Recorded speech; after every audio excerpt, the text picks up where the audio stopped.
अस्सलाम वालेकुम, मैं हूं रेहान तारिक और आप देख रहे हैं दास्तान। पाकिस्तान डेमोक्रेटिक मूवमेंट की जानिब से 26 मार्च को लॉन्ग मार्च तो नहीं हो सका, लेकिन 26 मार्च को एक और मार्च की तैयारी की जा रही है। इस मार्च का रुख इस्लामाबाद की जानिब होगा, ना ही रावलपिंडी की जानिब, बल्कि ये मार्च होगा नैब लाहौर के दफ्तर की जानिब, क्योंकि नैब की जानिब से मरियम नवाज साहिबा को तलब कर रखा है। एक नहीं बल्कि दो केसेस के अंदर मरियम नवाज साहिबा को नैब का बुलावा आ चुका है, जिसके बाद भरपूर तैयारियां होती हुई दिखाई दे रही हैं। कहा यह जा रहा है कि एक निहत्ती लड़की जिसका नाम मरियम नवाज है, वो निहत्ती लड़की अब अकेली नहीं पहुंचेगी, बल्कि उसके साथ कारकुनान की बहुत बड़ी तादाद होगी। और बताने वाले तो ये भी कह रहे हैं कि लाखों की तादाद में कारकुनान पहुंचेंगे और स्ट्रीट पावर शो की जाएगी कि पाकिस्तान मुस्लिम लीग नून के पास इस वक्त कितनी स्ट्रीट पावर है। और पाकिस्तान मुस्लिम लीग नून की स्ट्रीट पावर नहीं होगी, बल्कि पीडीएम की तमाम तर जमातों की स्ट्रीट पावर होगी। मौलाना फजलुर रहमान साहब को खुसूसी टास्क दे दिया गया है। उनकी हिदायत पर JUIFA के सेक्रेटरी जनरल जनाब अब्दुल गफूर हैदरी साहब लाहौर में डेरे डाल चुके हैं। वो मुंतजमीन से मुलाकातें कर रहे हैं। कहा यह जा रहा है कि हर तहसील की सतह पर 50 गाड़ियों का कम से कम काफिला होना चाहिए। हर तहसील से 50 गाड़ियां होनी चाहिए, 200 झंडे होने चाहिए। और झंडे अकेले तो नहीं होंगे, बल्कि डंडे भी होंगे, लठ बरदार फोर्स भी होगी और भरपूर ताकत का मुजाहरा किया जाएगा। अब ऐसा क्यों हो रहा है? आपको याद दिलाते हैं जनाब 12 अगस्त के मनाजिर, जब मरियम नवाज साहिबा नैब पेशी के मौके पर पहुंची थी। वो जाती उम्र अपनी रिहाइश गाह से अकेली नहीं निकली थी, बल्कि कारकुनान के हमरा निकली थी। जिस वक्त ये तमाम तर कारकुनान मरियम नवाज के हमरा नैब के दफ्तर के बाहर पहुंचे थे, तो उस वक्त पथराव हुआ था। कहा यह जा रहा था कि एक सोची समझी साजिश थी, गाड़ियों में पत्थर लेकर आए थे कारकुनान, पर जो भी हुआ था उस वक्त पथराव भी हुआ था, आंसू गैस की शेलिंग भी हुई थी। उस वक्त मरियम नवाज साहिबा की बुलेट प्रूफ गाड़ी का शीशा भी टूटा था और एक मैदान जंग का मंजर पेश कर रहा था नैब का जो बाहर का अहाता है। उस वक्त क्या हुआ था और क्या मुमकिन तौर पर हो सकता है अब, जरा उसके लिए 12 अगस्त की वो फुटेज आपके सामने रखते हैं, वो मनाजिर आपके सामने रखते हैं, वो कशीदगी किसी की सूरत हाल आपके सामने रखते हैं, ताकि आपको अंदाजा हो कि 26 मार्च को होने क्या जा रहा है और कितनी शिद्दत के साथ एक्सपेक्टेड है। 12 अगस्त के वो मनाजिर प्रोड्यूसर साहब दिखाइएगा।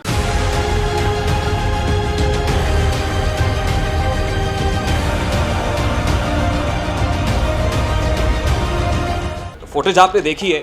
शायद इसी खदशे के पेश नज़र नैब लाहौर की तरफ से दरख्वास्त की गई है कि रेंजर्स दी जाए। वफाकी हुकूमत ने स्पेशल डायरेक्शंस पर शेख रशीद साहब गुज़श्ता रोज़ हमारे प्रोग्राम में थे, वो कह रहे थे कि रेंजर्स जो है वो हमने भिजवाने की मंजूरी भी दे दी है।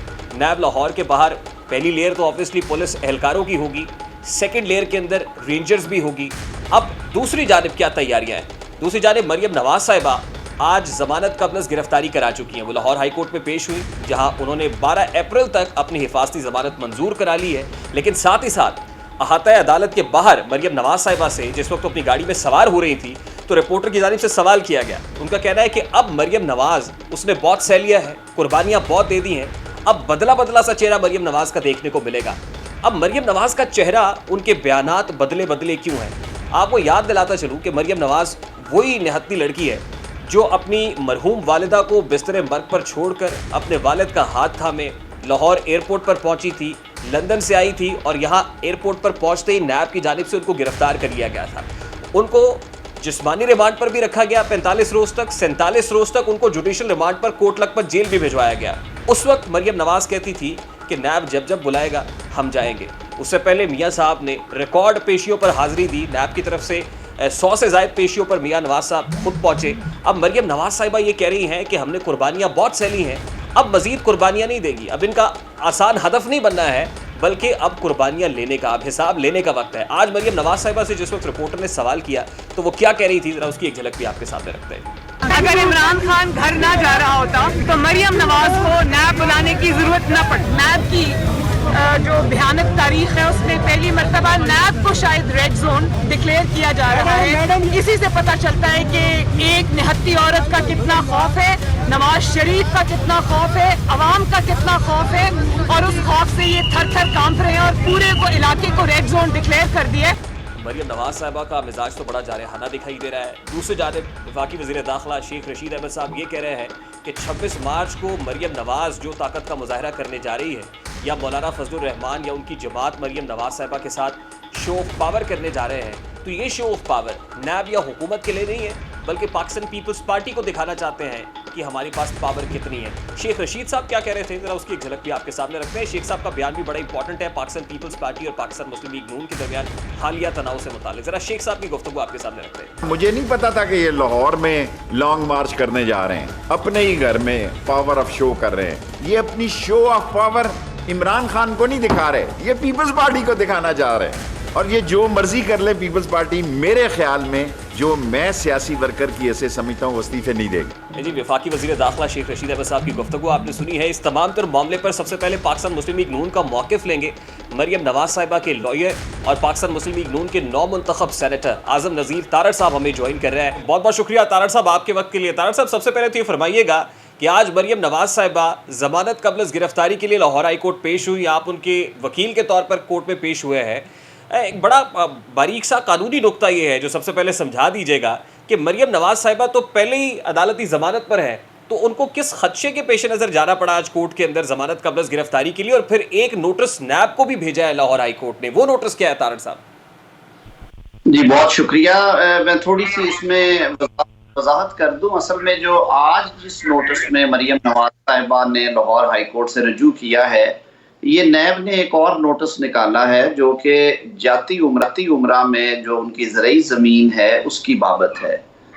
पहले उनकी जो ज़मानत है वो दो मुकदमात में है। एक है जो मियां नवाज शरीफ साहब के पैनामा केस में से एक केस में उनको को एक्यूज बनाया गया और उनको 1 साल की वो सज़ा मुअत्तल कर दी गई।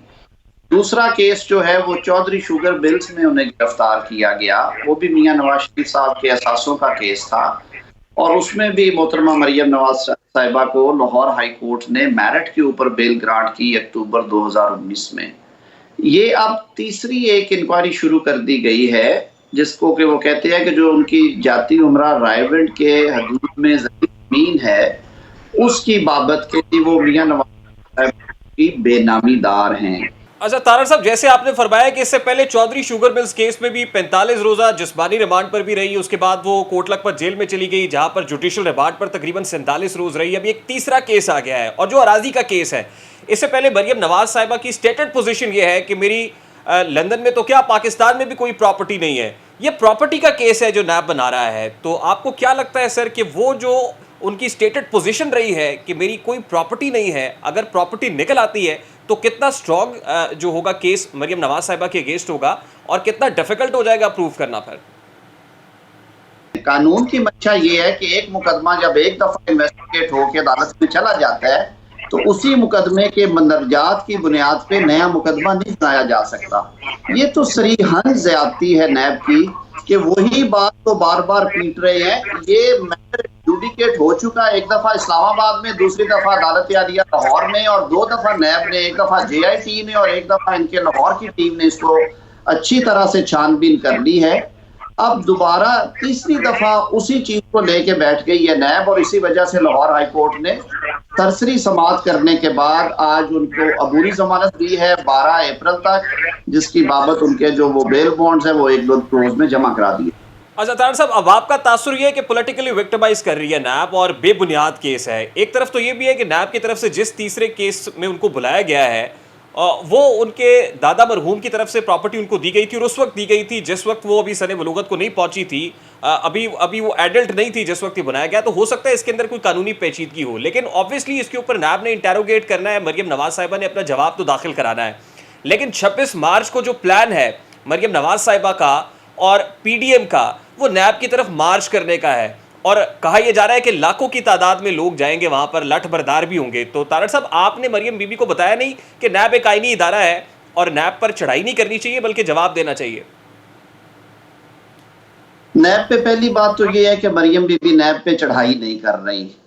मरियम वो एक्यूज्ड है नैब की, शायद वो नैब वाले समझते हैं कि ये एक मजलूम औरत है तो इस पे जितना दबाव डाल लिया जाए उतना बेहतर है, और जब नैब इस पे दबाव डालेगी तो हुकूमत के लिए कुछ आसानियां होंगी और वज़ीर आज़म साहब को सुख का सांस आएगा।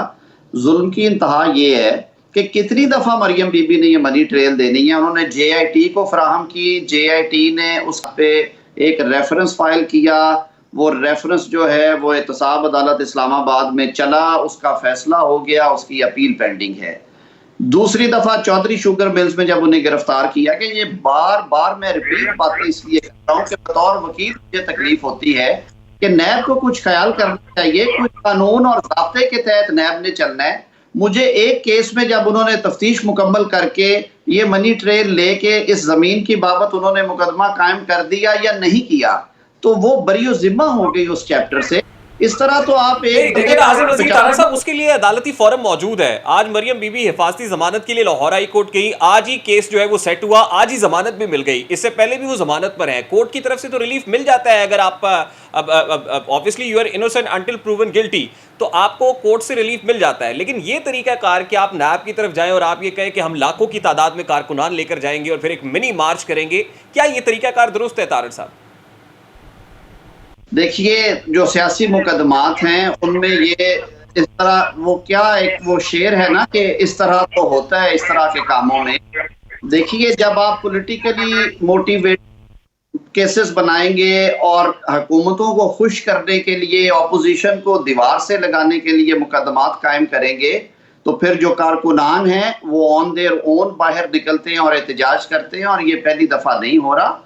मरियम नवाज साहिबा ने कोई दावतनामा नहीं भेजा कि आप मेरे साथ पेश हो, वो अकेली जाएंगी पेश होने के लिए, वो अकेली पेश होंगी और प्रीवियसली भी वो अकेली पेश होती रही है। नैब के एक अपना तरीकाकार है, वो इवन वकला को भी अलाउ नहीं करते अंदर।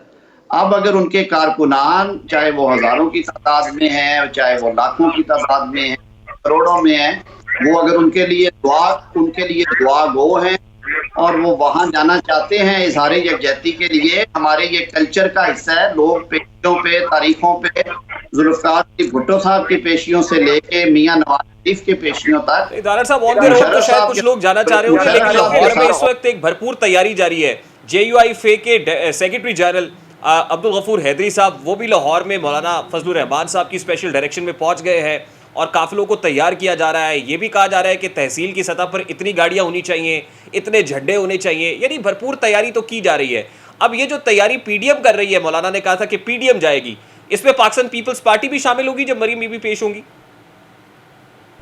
देखिए जी, ये PDM के डिसीजंस जो हैं वो PDM की काउंसिल करती है। मेरा ख्याल है कि एज अ सॉलिडारिटी, क्योंकि पीपल्स पार्टी खुद इस कर्ब से गुजरती रही है और गुजर रही है, और जो मौजूदा हालात हैं, नैब जिस जानबदारी का इजहार कर रही है, मुझे कभी यकीन है कि पीपल्स पार्टी की हमदर्दियाँ, उनका तावन जो है वो हमारे साथ है। और मोहतरमा मरियम नवाज के लिए उनकी दुआएं और उनकी हमदर्दी है वो बिल्कुल उनके शामिल हाल है। नहीं तारड़ साहब, मेरा सवाल बड़ा सादा सा है। मैं पाकिस्तान पीपल्स पार्टी से मुताल्लिक आपसे सवाल पूछ रहा हूँ। देखिए, सेनेट में कायदे इस इख्तलाफ के लिए आप पाकिस्तान मुस्लिम लीग नून की जानिब से नॉमिनी भी हैं, लेकिन आपको पता है इस पर पाकिस्तान पीपल्स पार्टी के बड़े सीरियस रिजर्वेशंस हैं। मैं इसलिए आपसे पूछने की कोशिश कर रहा हूँ कि पाकिस्तान पीपल्स पार्टी जो इस वक्त कर रही है खास तौर पर, उससे तो हुकूमत को तकवीयत मिल रही है, उससे PDM को तो तकवीयत या आपके बयानिए में जान तो नहीं पड़ रही है। तो पाकिस्तान पीपल्स पार्टी किन के इशारों पर काम कर रही है इस वक्त?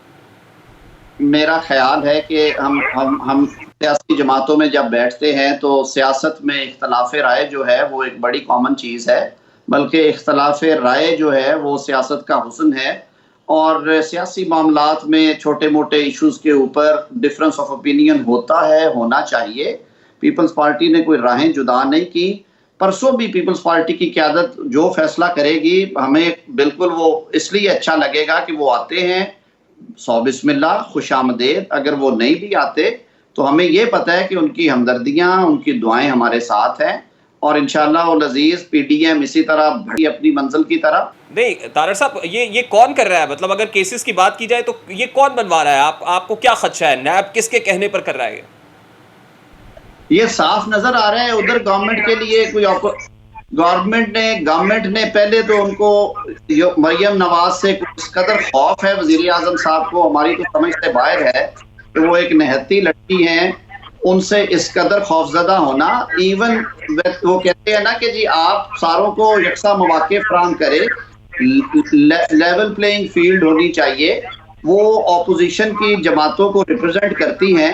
वो जब सियासी गहमा गहमी शुरू होती है, जब हुकूमत समझती है कि जी अब उन्होंने आवाम पे बिजली का एक बम गिराना है, ₹6 महंगा हो रहा है बिजली का unit, state bank of Pakistan को गिरवी रखवा रहे हैं, IMF के पास उसकी जो खुद मुख्तारी है उसको खत्म किया जा रहा है, हुकूमती उससे बिल्कुल ही उसको काट के रख दिया जा रहा है।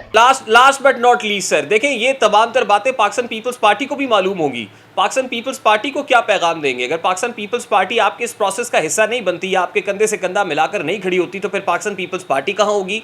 आप लोग कहाँ खड़े होंगे? इख्तिसार से बता दीजिएगा सर। देखिए, पाकिस्तान पीपल्स पार्टी से मुस्लिम लीग नून का जो इस वक्त सियासी इत्तेहाद है वो PDM एक तहरीक का नाम है, पाकिस्तान डेमोक्रेटिक मूवमेंट। ये दो आज़ाद पार्टीज हैं जिन्होंने बारहा एक दूसरे के आमने सामने इंतखाबात लड़े और जो पाकिस्तान की सियासी तारीख है उसको सामने रखते हुए आइंदा भी ये जमातें आमने सामने बात लड़ने का इरादा रखती हैं। उनकी अपनी राहें हैं। जहां तक बात है PDM के एजेंडा की, तो वो जरूर चलेगा। मरियम बीबी की पेशी जो है उसको इसके साथ मुंसलिक किया जा सकता। वो पार्टी जो PDM की पार्टीज हैं जिन्होंने डिसाइड किया कि हम सॉलिडारिटी के लिए साथ आएंगे, पीपल्स पार्टी अगर ये डिसाइड करती है आज और कल में, वो मोस्ट वेलकम, उनकी बड़ी जरा नवाजी होगी। अगर वो नहीं भी करते तो इससे राय नहीं जुदा होंगी। बिल्कुल ठीक है, बिल्कुल ठीक है। बहुत बहुत शुक्रिया तारड़ साहब आपके वक्त के लिए। पाकिस्तान मुस्लिम लीग नून के नौमुंतखब सेनेटर आजम नज़ीर तारड़ साहब हमारे साथ मौजूद थे। इस वक्त पाकिस्तान पीपल्स पार्टी के मरकजी रहनुमा नईर हुसैन बुखारी साहब ने ज्वाइन किया है, साबिका चेयरमैन सेनेटर। बहुत बहुत शुक्रिया नईर बुखारी साहब आपके वक्त के लिए। बुखारी साहब, सबसे पहले तो ये फरमाइएगा, आज इस्लामाबाद हाई कोर्ट ने चेयरमैन सेनेट से मुताल्लिक यूसुफ रजा गिलानी साहब की दरखास्त मुस्तरद कर दी है। दरखास्त मुस्तरद हो जाने के बाद पाकिस्तान पीपल्स पार्टी का अगला लाहे क्या होगा? क्या अपर फोरम से रुजू करेंगे? श्योरली जो भी लीगल ऑप्शंस हमारे पास मौजूद हैं उन लीगल ऑप्शंस को एक्सरसाइज किया जाएगा और हम समझते हैं कि मैटर जो है हायर फोरम पे जाएगा, तो उसके लिए पाकिस्तान पीपल्स पार्टी अपनी लीगल टीम से मज़ीद कंसल्ट करेगी और फिर कंसल्टेशन के बाद ही फैसला करेंगे। अच्छा ठीक है बुखारी साहब, अब ये जो सेनेट इंतखाबात का मामला है उसके बाद बज़ाहिर हुकूमत को मज़ीद तक़वियत मिलती हुई दिखाई दे रही है और PDM का शिराजा कुछ बिखरा सा है। खासतौर पर पाकिस्तान पीपल्स पार्टी और पाकिस्तान मुस्लिम लीग नून की खलीज बढ़ गई है। बड़ा सादा सा सवाल है सर, 26 मार्च को मरियम नवाज साहिबा नैब के रूबरू पेश होने जा रही हैं, लेकिन अकेली नहीं जाएंगी, वो कहती PDM जाएगी। तो जब PDM जा रही होगी तो पाकिस्तान पीपल्स पार्टी भी मरियम बीबी के साथ जाएगी? इस पर गुजारिश ये है कि पाकिस्तान पीपल्स पार्टी PDM का हिस्सा है दीगर जमातों के साथ, और जो फ़ैसला PDM की क़यादत करती है और क़यादत बामी मशवरत से फ़ैसले करती है, और हम ये तवक्को करते हैं कि PDM की जो क़यादत है वो हमारी क़यादत से रजू करेगी इस सिलसिले में, और उस पर सिर्फ 2 जमातों का फ़ैसला नहीं बल्कि 10 जमातों का ये फ़ैसला होना चाहिए था। बहुत बेहतर होता कि मौलाना फजल रहमान साहब और मरियम नवाज़ साहिबा ये फ़ैसला अनाउंस करते हुए दीगर 8 जमातों की लीडरशिप को भी ऑन बोर्ड ले लेते, और अभी भी ऑन बोर्ड अगर ले लेंगे तो मैं समझता हूँ कि उस पर मुशावरत से फ़ैसला हो सकता है और वो फैसला जो है वो PDM का फैसला होगा। नहीं, लेकिन बुखारी साहब आपको याद होगा PDM सरबराही इजलास के बाद मौलाना फजलुर रहमान ने बड़ी मुख्तसर बात की। उनका कहना है कि 9 जमातें एक तरफ हैं, पाकिस्तान पीपल्स पार्टी एक तरफ है। तो पाकिस्तान पीपल्स पार्टी भी हुकूमत को घर तो भेजना चाहती है जो PDM का मिशन है, लेकिन क्या वजह है कि भेजने का तरीक़ाकार मुख्तलिफ है? और क्या वजह है कि पाकिस्तान पीपल्स पार्टी को ये लगता है कि वो अगर इस रास्ते से चलेगी, ये रूट लेगी, तो हुकूमत चली जाएगी? और फैसला ये था कि कंसेंसस के फैसले होंगे, वो कंसेंसस का फैसला नहीं था। और फिर वो जो उन्होंने इस्तीफ़ों की बात की, वो ओरिजिनल जो अनाउंसमेंट थी लॉन्ग मार्च की, उसके साथ ये अनेक्स नहीं थी, ये शर्त नहीं थी। ये सब्सिक्वेंटली PDM की बाकी जमातों को ऑन बोर्ड लिए बगैर, मीटिंग किए बगैर ये अनाउंसमेंट आई। बहरहाल हमने फिर कहा क्योंकि अब ये आपने सब्सिक्वेंटली इसको अनाउंस किया है तो हम अपनी CEC के पास जाएंगे और CEC का मौक़िफ़ आपके सामने ला कर रखेंगे। ये इशू मेरा ख्याल है मीडिया में बहुत दिनों से डिस्कस हो जाएगा, तो it's an old question now. और बाकी PDM का हिस्सा है हम। PDM के जो कंसेंसस के फैसले हैं तमाम जमातें उनकी पाबंद हैं, इंक्लूडिंग पाकिस्तान पीपल्स पार्टी। ये देखिए, अगर पाकिस्तान पीपल्स पार्टी को इस्तीफे नहीं देने, रेजिग्नेशंस पे नहीं जाना, तो ऑब्वियसली पाकिस्तान पीपल्स पार्टी का स्टेक है और पाकिस्तान पीपल्स पार्टी की अपनी सियासत है, वो उसका अपना फैसला है। लेकिन बुखारी साहब, आपको क्या लगता है, क्या पाकिस्तान पीपल्स पार्टी अकेले फैसला करके पार्लियामेंट में रह के क्या वो PDM के बयानिए को मजबूत कर सकती है? आज सेनेट की जो सूरत हाल है वो पाकिस्तान पीपल्स पार्टी की तजवीज़ की बुनियाद पे है। अदरवाइज वन वे ट्रैफिक होती तो पीडीएम को वहाँ पे एक क्लीन बोल्ड किया होता उन्होंने, 2/3 मेजॉरिटी उनके पास होती, वो अमेंडमेंट्स, कॉन्स्टिट्यूशनल अमेंडमेंट्स कर सकते, तो हमारी पीपल्स पार्टी की जो स्ट्रेटजी थी वो बेहतर और मौसर साबित हुई। इसीलिए हम फिर समझते हैं कि रेजिग्नेशन का जो ऑप्शन है हमारा लास्ट ऑप्शन है। उससे पहले लॉन्ग मार्च का ऑप्शन भी है और नो कॉन्फिडेंस का ऑप्शन भी है, तो उसको हम एक्सरसाइज करने के लिए तैयार हैं। उस पर हमारी गुफ्तगू शनीद भी हो सकती है और उस पर मुशावरत हो सकती है और फिर उस पर कंसेंसस डेवलप हो सकता है।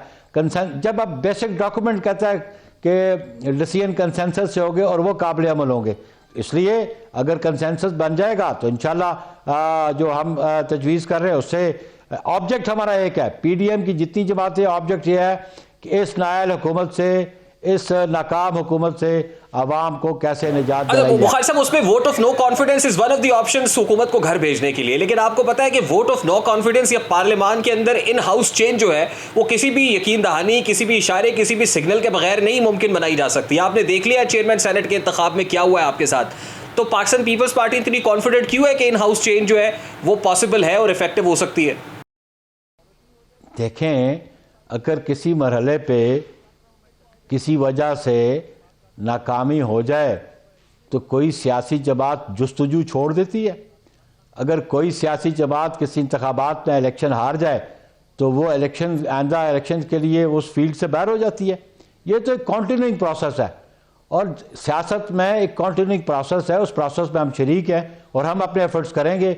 हमारा ऑब्जेक्ट जो है, देखिए ना बुखारी साहब, पाकिस्तान पीपल्स पार्टी या पाकिस्तान मुस्लिम लीग नून जो कल तक किसी और को सिलेक्टेड कहती थी, आज एक दूसरे को सिलेक्टेड कह रहे हैं इस मामले पर, तो आप क्या समझा जाए कि वाकई जो पाकिस्तान मुस्लिम लीग नून कह रही है कि सिलेक्टेड है या सिलेक्टर को सिलेक्टेड या मुतबादिल मिल गया है, तो ये तासुर फिर दुरुस्त है सर? इतनी कॉन्फिडेंट इसीलिए Pakistan peoples party?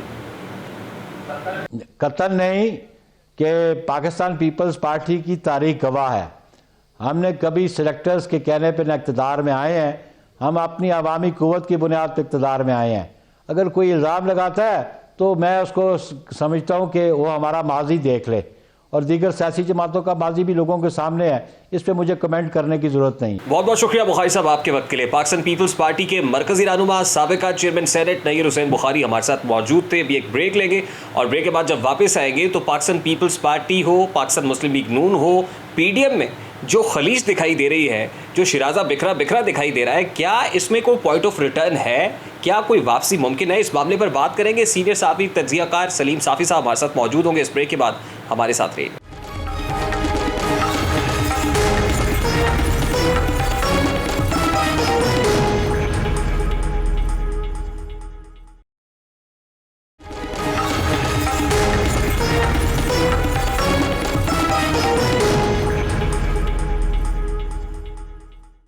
Welcome back. इस वक्त सीनियर साफ़ी तज्जियाकार सलीम साफ़ी साहब हमारे साथ मौजूद है। बहुत बहुत शुक्रिया साफ़ी साहब आपके वक्त के लिए। इब्तिदा में बड़ा ही सादा सा सवाल है सर, इस वक्त पाकिस्तान पीपल्स पार्टी और पाकिस्तान मुस्लिम लीग नून की क़यादत खुद एक दूसरे के खिलाफ सफारा दिखाई दे रही है। मीडिया पर आकर जो बयानात दागे जा रहे हैं वो कोई अच्छा सिम्टम नहीं दिखाई दे रहा। क्या आपको लगता है कि पाकिस्तान डेमोक्रेटिक मूवमेंट में अभी कोई पॉइंट ऑफ रिटर्न बाकी है या पीडीएम की हड्डियाँ बीच चौराहे फूट पड़ी है? साफ़ी साहब देखिए, मेरे ख्याल में इसमें जिस तरीके से कुछ लोगों के लिए बड़ा सरप्राइजिंग है, तो उस तरह मौलाना फजल रहमान के लिए या मियां नवाज शरीफ के लिए या हम जैसे तालिब इल्मों के लिए सरप्राइजिंग नहीं था।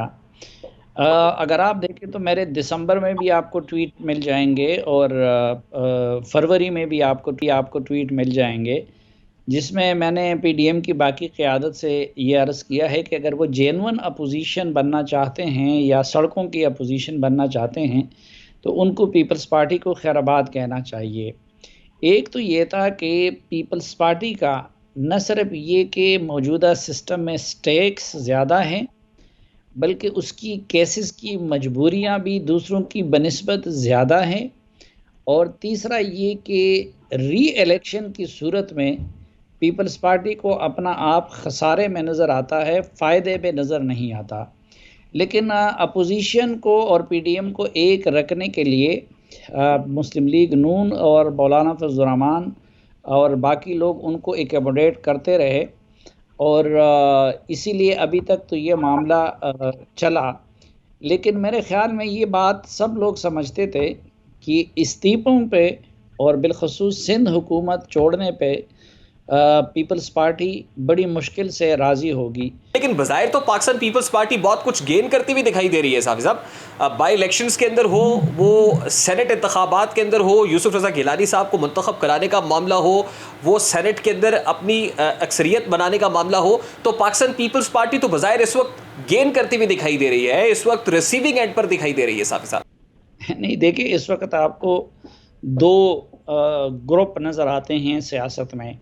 एक गवर्नमेंट का ग्रुप है और एक अपोजिशन का ग्रुप है। एक प्रो इस्टेब्लिशमेंट और दूसरा किसी हद तक एंटी इस्टेब्लिशमेंट ग्रुप है। अब अगर पीपल्स पार्टी पीडीएम से निकलती है तो पहली बात तो ये है कि उसकी हालत वो हो जाएगी कि जो परिंदा अपने वो एक उससे निकल जाता है तो फिर उसका जो हशर होता है वो वही होगा। दूसरी बात ये कि देखें, ये पिछले चंद सालों में पीपल्स पार्टी को कितनी मार पड़ी। अलग अलग जब ये थे तो सबको मार पड़ती रही। अब अगर जरदारी साहब को कुछ रियायतें दे दी गई है या उसको बात करने का मुस्तहिक समझा गया और उनसे बात की गई, तो वो तो पीडीएम के प्रेशर की वजह से था। अब ये प्रेशर जब ख़त्म हो जाएगा और वो आइसोलेट हो जाएंगे तो फिर जरदारी साहब के ये नाज नखरे नहीं उठाए जाएंगे। और तीसरा, फिर अल्टीमेटली आप जाके कि इस वक्त एक पॉपुलर बयानिया जो पंजाब और पख्तूनख्वा और बलूचिस्तान के अंदर है, वो एक एंटी गवर्नमेंट बयानिया है।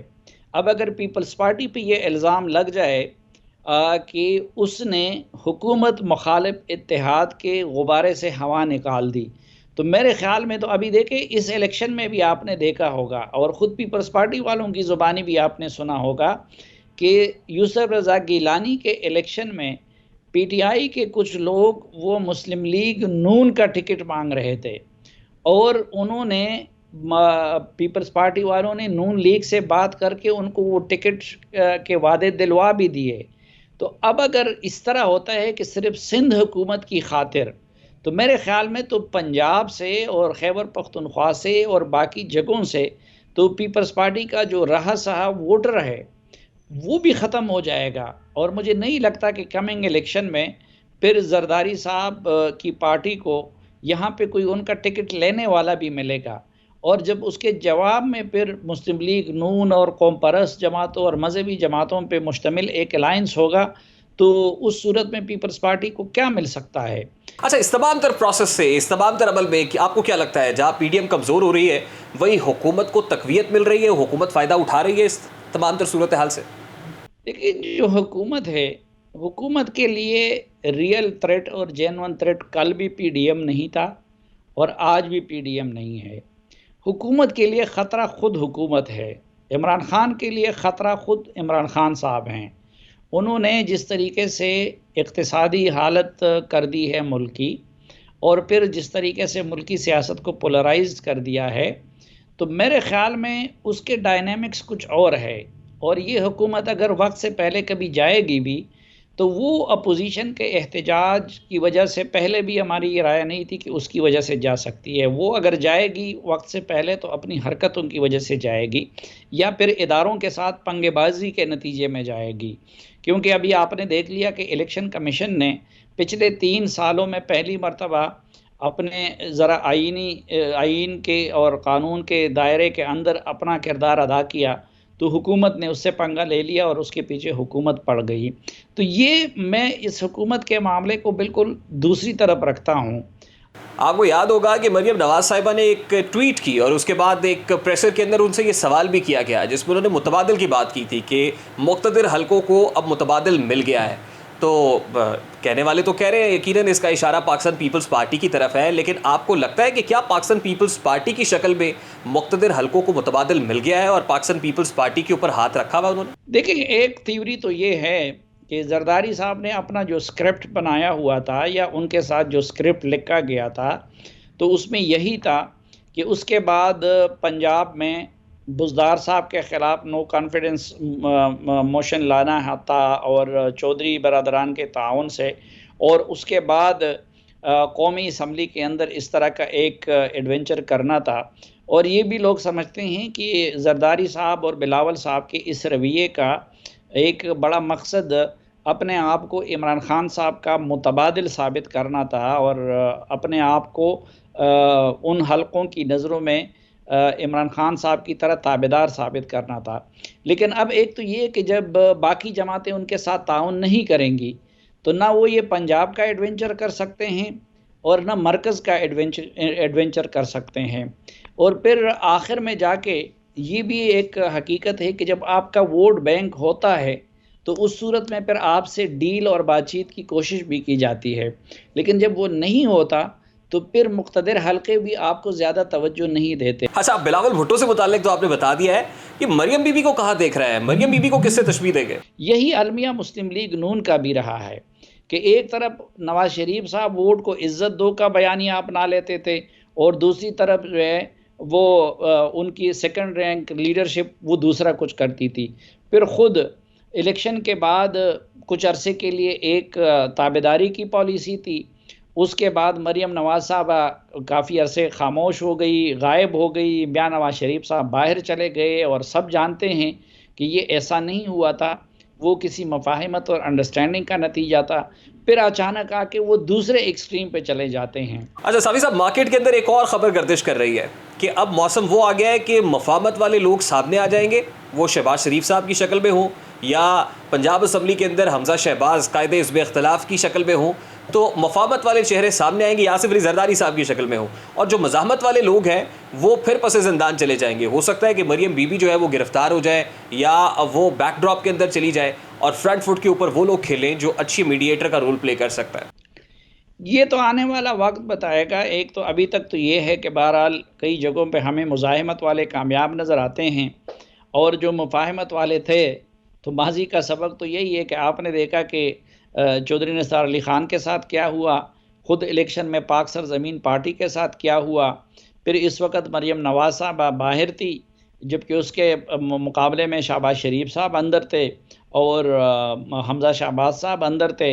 इसी तरह आपने देखा कि जो सबसे ज़्यादा मुफाहिमत और डील और जोड़ तोड़ की सियासत कर रहे थे इस वक्त मुस्लिम लीग नून की तरफ से, वो ख्वाजा आसिफ साहब थे, तो वो इस वक्त अंदर हैं।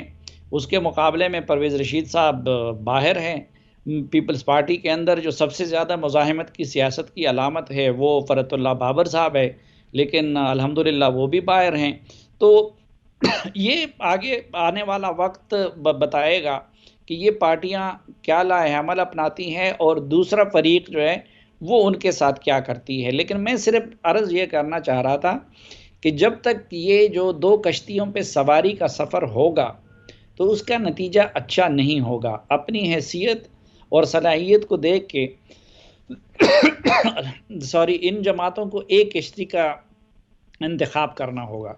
ठीक है, बहुत बहुत शुक्रिया साफ़ी साहब आपके वक्त के लिए। सीनियर साफ़ी तज्ज़ियाकार सलीम साफ़ी साहब हमारे साथ मौजूद थे। अभी एक ब्रेक लेंगे और ब्रेक के बाद जब वापस आएंगे तो कोरोना वायरस बड़ी तेज़ी से हमलावर हो रहा है, केसेस में बड़ी तेज़ी से इजाफा हो रहा है, अवाम का क्या रद्द-ए-अमल देखने को मिल रहा है, अवामी तर्ज़-ए-अमल क्या है और हुकूमत की तरफ से क्या हो रहा है। आज NCOC में बड़ा अहम इजलास था वज़राए तालीम का, और वज़राए तालीम के इजलास के अंदर कुछ बातें बड़ी कंसेंसस के साथ हुई हैं और तलबा की छुट्टियों से मुताल्लिक़ क्या फ़ैसले हुए हैं और फिर वैक्सीनेशन का अमल जो पैरेलल जारी है वो कहाँ तक पहुँचा है। इस तमाम तर मामले पर बात करेंगे इस ब्रेक के बाद। हमारे साथ रहिए।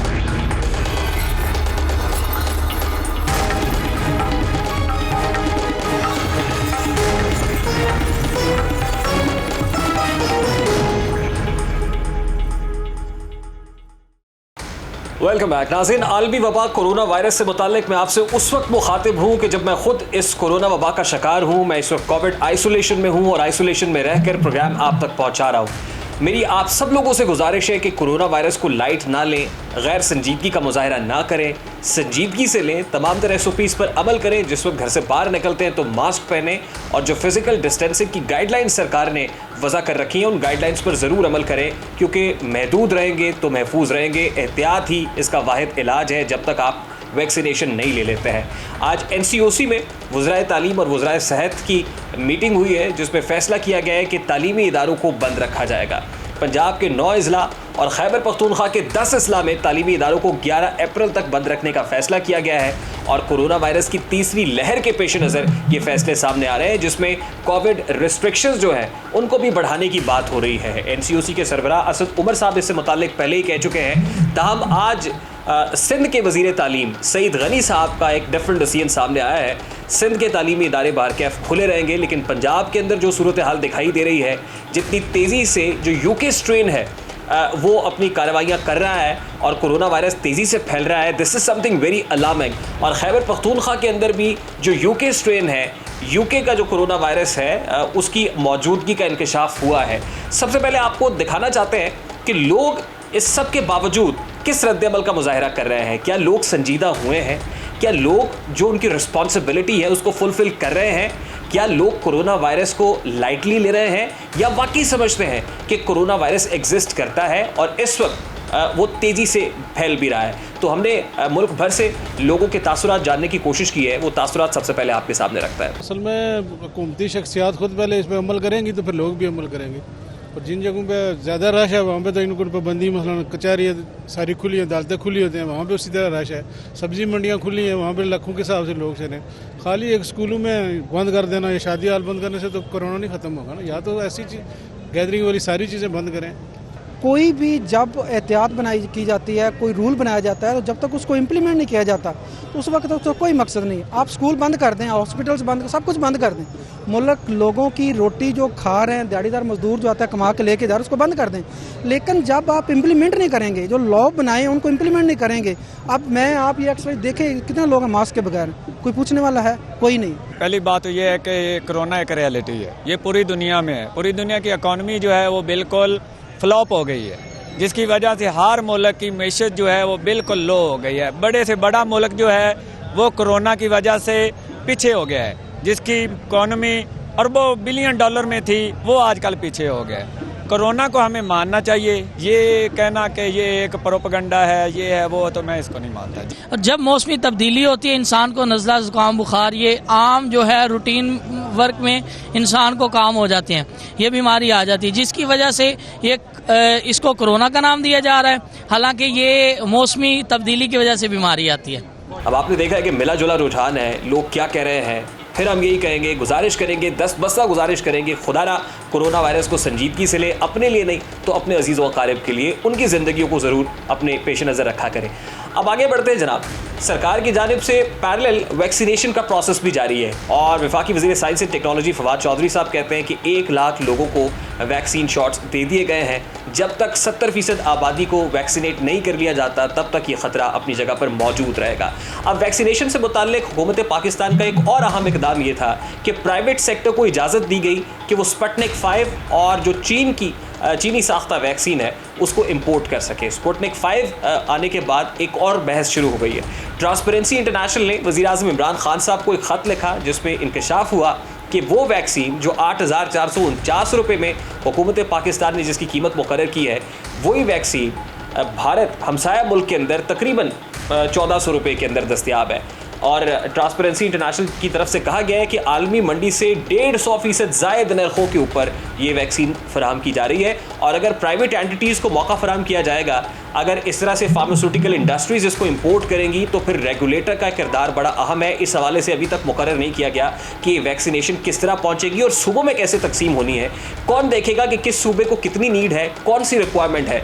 और इससे मुताल्लिक अगर ध्यान ना रखा गया तो ट्रांसपेरेंसी इंटरनेशनल ये कह रही है कि करप्शन के चांसेस बढ़ जाएंगे और अगर प्राइवेट सेक्टर इसके अंदर आएगा, प्राइवेट एंटिटीज़ अपना रोल प्ले करेंगी तो वो भरपूर तरीके से इससे इस्तेफादा भी करेंगे, उनको फ़ायदा उठाने का भी मौका मिलेगा। ताहम ड्रैप की तरफ से जो कीमत मुकर्रर की गई थी अब उसको वापस लिया गया है, दोबारा इसको रिवाइज़ किया जाएगा, लेकिन वो फार्मा सेक्टर जिसकी तरफ से स्पुतनिक 5 को इंपोर्ट किया गया था उसने एक और धमकी दे दी है और वो कह रहे हैं कि अगर सरकार की जानिब से कीमतें कम की गई, गिराई गई तो फिर हम ये वैक्सीन वापस रशिया भिजवा देंगे। तो इस वक्त एक और सूरत हाल बड़ी गंभीर होती जा रही है। लेकिन इस तमाम तर मामले में सरकार के ऊपर बड़ी रिस्पॉन्सिबिलिटी है कि वो कोविड की तीसरी लहर के अंदर और यूके स्ट्रेन जब सर उठा रहा है तो कैसे आवाम को महफूज बनाने में अपना किरदार अदा करते हैं, वो कौन से रिस्ट्रिक्शंस हैं जिनको मज़ीद सख्त किया जाएगा। आने वाले दिनों को बड़ा अहम समझा समझा जा रहा है और बड़ा क्रूशल समझा जा रहा है। ताहम मैं एक बार फिर आपसे रिक्वेस्ट करूंगा कि कोरोना वायरस को संजीदगी से लें, महदूद रहें, महफूज रहें, अपना और अपने अजीज़ों अकारिब का बहुत सारा ख्याल रखिएगा।